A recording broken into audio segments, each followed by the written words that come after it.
Are you ready? Yes. Law number 1, the law of significance.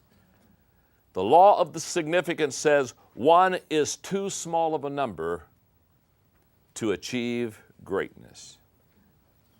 Let me put it another way. I love this expression. You may be good, but you're not that good. Every once in a while I run into people and a person will come up to me and they'll say, John, and they'll say this kind of in a bragging way. They'll say, I'm a self-made man.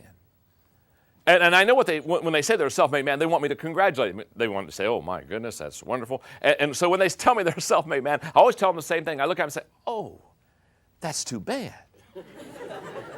And it just kind of sucks air out of them. You know what I'm saying? And because that's not what they were expecting. And I said, because if you've made everything yourself, you haven't made much. In fact, I give you a challenge today on this law of significance. And here's the challenge. It's in your notes. Name one significant accomplishment that was a result of only one person's effort. You can't do it. You can go throughout history and look at the men and the women who have marked our world for either good or bad. And I promise you, if they did something that was significant, they had a team around them. It's just that simple. Now, this law, in fact, all the laws of teamwork, I could go back and tell you where I learned the law. And where I learned this law of teamwork was on my 40th birthday back in 1987. You see, I turned 40, and when I did, I didn't have a midlife crisis. I didn't have time for that. But as I turned 40, I began to look at my life. And I began to say, John, you haven't accomplished near what you need to accomplish, not what you want to accomplish. And I went into, for me, a couple days of depression. And I thought, okay, John, if you're halfway through your life, how are you going to achieve all that you want to achieve? It was on my 40th birthday that I realized, and when I wrote the 21 Irrefutable Laws of Leadership, one of the laws I wrote was the law of inner circle, which says those who are closest to you determine the level of your success. It was on my 40th birthday that I realized that if I was going to accomplish what I wanted to accomplish, I was going to have to develop a team around me. Does this make sense? Yes. And on my 40th birthday, I made that commitment. I said my number one responsibility and my number one priority from this time on is not to write another book, although I want to write more books. It's not to speak at another seminar, although I want to do seminars. Not to do another training video, although I want to do all those. My number one responsibility is to develop a team around me. And I can say in my life for the last 14 years, that has been the top priority. That has been my number one commitment. Now, what I want to do in this law of significance is I really want to help you, I want to help all of us understand how important this is. So let me illustrate this for a moment, okay? My name's John. What's your name? Gene. Okay, Gene. Now let me ask you a question, Gene. Here's how this works. If you have a great idea, and I have a great idea, but we don't share ideas, how many ideas do you have? One. You've got one. That's exactly right. And I have one.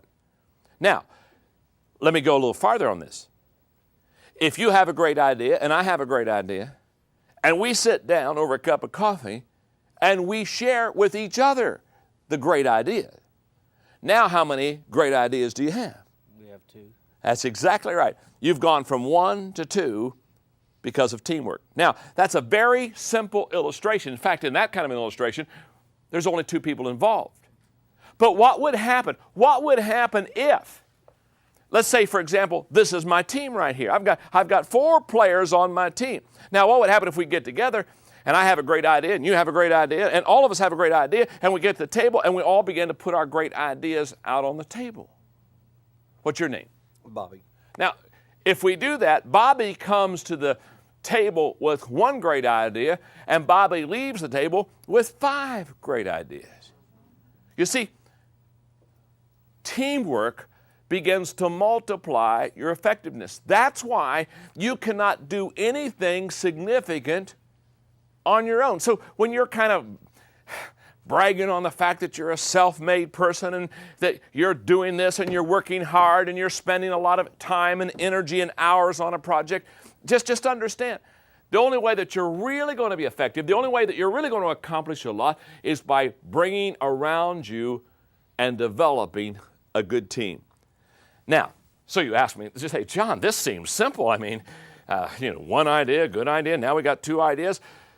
Why don't I do this? Good question. I think there are several reasons why we do it ourselves instead of develop other players to be on our team. And I'm not going to give you all of them, but I'll give you 9.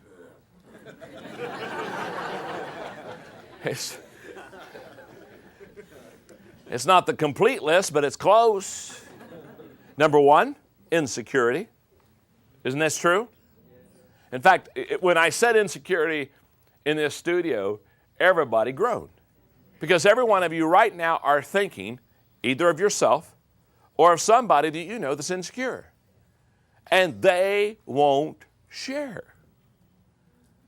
I know people that say, oh my goodness, I have this idea. And oh my goodness, I don't think I want to share it with anybody. I need to keep this idea. It's maybe the only idea I'll ever have.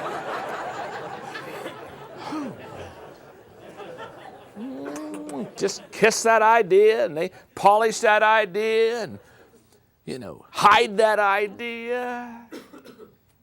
And they wonder. They wonder why they're never successful. Remember this. You will never rise higher than your insecurity. That's a fact. Many years ago, I did a leadership tape entitled How to Get Out of Your Own Way. And the whole thesis of the tape was, don't worry about the competition. Most people blow themselves up. Don't worry about somebody beating you. Insecure people usually disqualify themselves. Number 2, ego. A lot of times we don't share because we don't want anyone else to have the credit.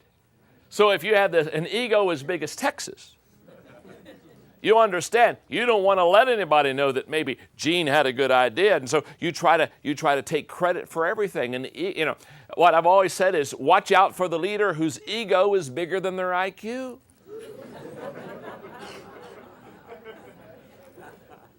Number 3, fear. Many times we feel vulnerable when we share. Many times we feel vulnerable when we bring people around. And what if they don't do it as well as I would do it? And if I pass this out or if I delegate this, what happens if they mess it up? And I always say to people, don't worry about that. Look at yourself. You've been messing up long enough. Here's a thought. Why don't we pass up the messing up around? Just pass them out because you're already messing up. And so let somebody else share the mess ups with you. Number 4. Selfishness. Many people basically are selfish and they want to keep everything for themselves. Number 5 is pride. Some people think that, oh my goodness, if I bring somebody else into this, then somehow it means I'm less of a person, or I'm not who I should be, or I'm not the leader I should be, or somebody's not going to think I'm doing the job that I can do. Number 6, control. Don't you know some people that are control freaks?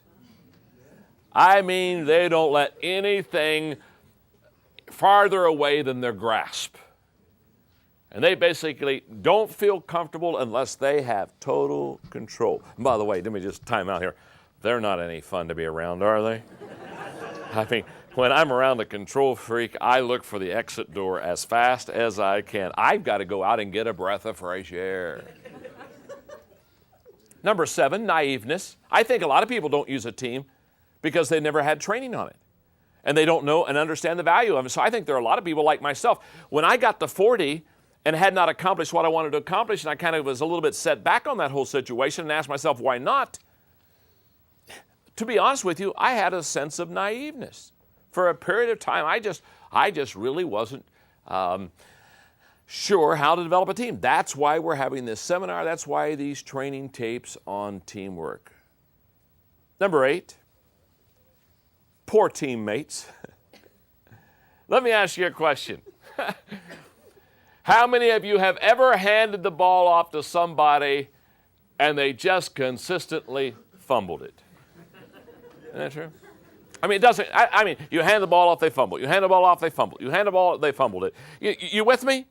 And after you do that for a period of time, you say, I don't think I want to hand the ball off. It's kind of like you hit the ball and drag Charlie, hit the ball and drag Charlie, hit the ball and drag Charlie, hit the ball and drag Charlie. After a while, don't you just want to hit Charlie?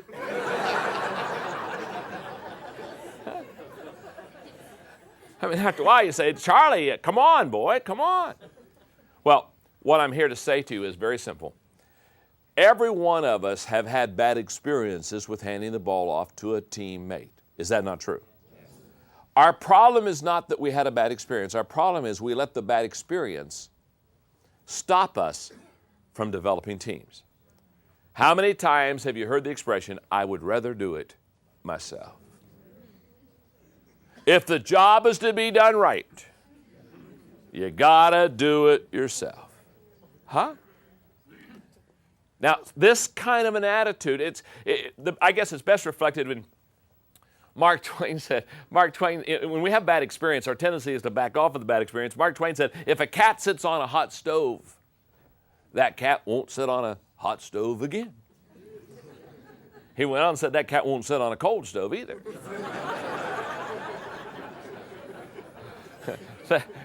That cat just don't like stove. Well, that's what happens when we have a bad experience. And every one of us has had bad experiences with team players. Sometimes that causes us to say, no, I'm going to do it myself. And then I think also, there's one more reason I think we do it ourselves, and that is a lack of training. I think a lot of times, nobody has ever taught us how to train and develop people. Let me give you background. Let me give you the process that I went through in developing a team. Now, my background is in the pastorate. And so when I realized that I needed to have the help not only of the lay people in the congregation, but I also needed to get a staff, and the church grew to the place I needed to get a staff, I'll never forget, here's the process, and you just kind of think your way through this. First of all, I did everything myself. We've all been there. Then I said, okay, I need help, so I brought somebody else on the team.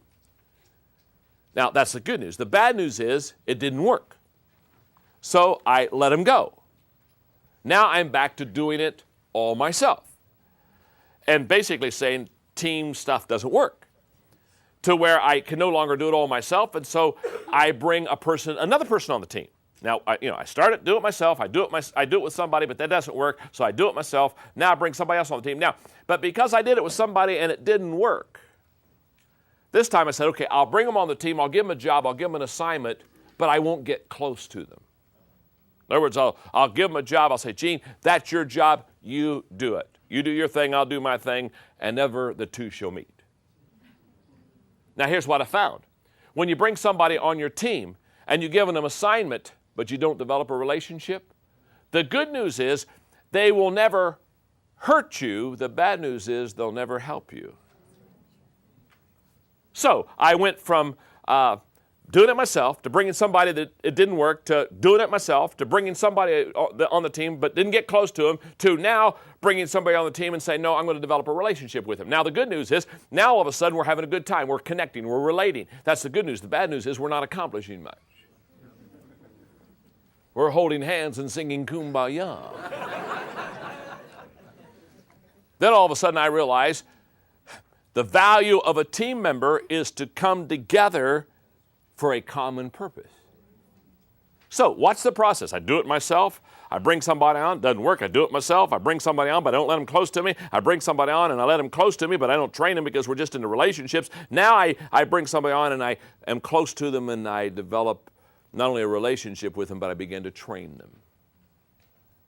It wasn't till I learned that you bring somebody on your team, not only to have a connection and a relationship with them, but also to train them, that they really become effective.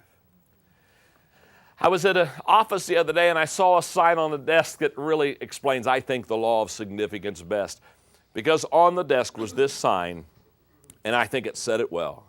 The sign read, "If I had it to do all over again, I'd get help." And I think how true that is. If I had it to do all over again, I'd ask for help. So what I have in closing on this law of significance is I brought with you one of my favorite stories to read. It's the story of the bricklayer. Listen to it. A bricklayer tried to move about 500 pounds of bricks from the top of a 4-story building to the sidewalk below. And the problem was he tried to do it alone. This is his own story taken from his insurance claim form. It would have taken too long to carry bricks down by hand, so I decided to put them in a barrel and lower them by a pulley which I had fastened to the top of the building. After tying the rope securely at ground level, I then went up to the top of the building. I fastened the rope around the barrel, loaded it with bricks, swung it out over the sidewalk for the descent. Then I went down to the sidewalk and I untied the rope, holding it securely to guide the barrel down slowly. But since I weigh only 140 pounds, the 500-pound load jerked me from the ground so fast that I didn't have time to think of letting go of the rope. And as I passed between the second and third floors, I met the barrel coming down. This accounts for the bruises and the lacerations on my upper body. I held tightly to the rope until I reached the top where my hand became jammed in the pulley. This accounts for my broken thumb. At the same time, however, the barrel hit the sidewalk with a bang, and the bottom fell out. With the weight of the bricks gone, the barrel weighed only 40 pounds.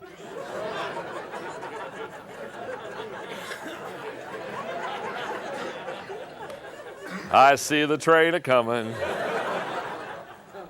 Thus, my 140-pound body began a swift descent, and I met the empty barrel coming up. This accounts for my broken ankle. Slowed only slightly, I continued the descent, and I landed on the pile of bricks. This accounts for my sprained back and broken collarbone. At this point, I love this statement. I lost my presence of mind completely.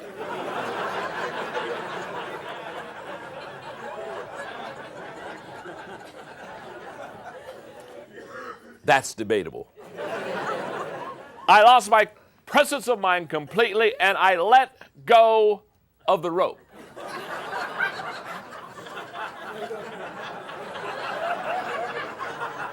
And the empty barrel came crashing down on me. This accounts for my head injuries. And as for the last question on your insurance form, what would you do if the same situation arose again? Please be advised that I am finished trying to do the job all by myself. Now, this is what happens when you try to do the job alone. And the law of significance says one is too small of a number to achieve greatness.